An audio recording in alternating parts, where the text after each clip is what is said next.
and the man is revealed in the legend of the Lone Ranger. Who is that masked man? Today we're shining a spotlight on Klinton Spilsbury, an enigmatic actor who burst onto the scene in the early 1980s as a classic leading man with chiseled features and undeniable charisma, but ultimately he only appeared in one feature film. I used to be famous. Oh, by the way, let me know which intro you prefer, A or B. I used to be famous. I used to be one of your favorite actors. You used to crush on me and hide me under your mattress.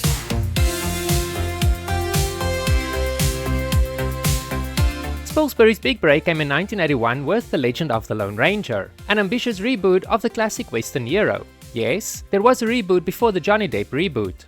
Producers of the film, fresh off the success of casting unknown Christopher Reeve as Superman, scoured for a fresh face to don the mask. They auditioned seasoned actors like Kurt Russell and Stephen Collins, but ultimately chose Spilsbury because he looked perfect in that iconic mask.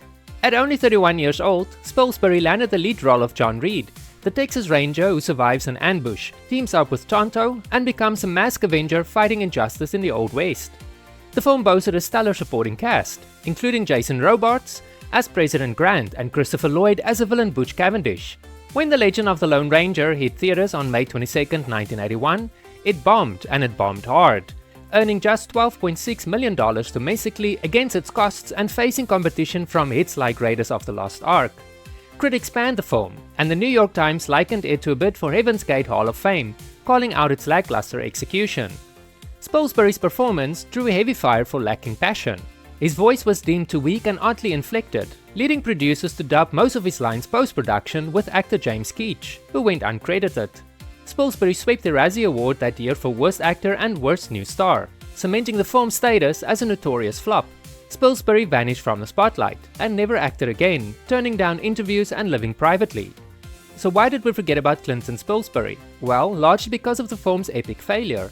It was a high-profile misfire that derailed his career before it even started, and with no follow-up roles to redeem him in an industry that quickly moved on. Hollywood built him up as the next best thing, only to discard him swiftly, turning him into a cautionary tale.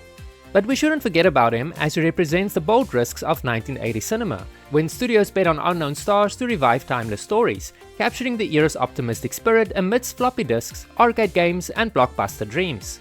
His story reminds us of the human side of fame, the thrill of the breakout chance, and a string of setbacks. And it's also a story that keeps the nostalgia alive for those classic Western adventures that shape pop culture. By the way, I accidentally messed up my Monday video by somehow uploading an old video. I do apologize for this oversight. You can watch the correct video by clicking on the link that will be popping up on your screen in a moment. Thank you so much for watching this video. If you enjoyed it, give me a thumbs up and a subscription would be nice. You can also check out some of the other great videos on my channel.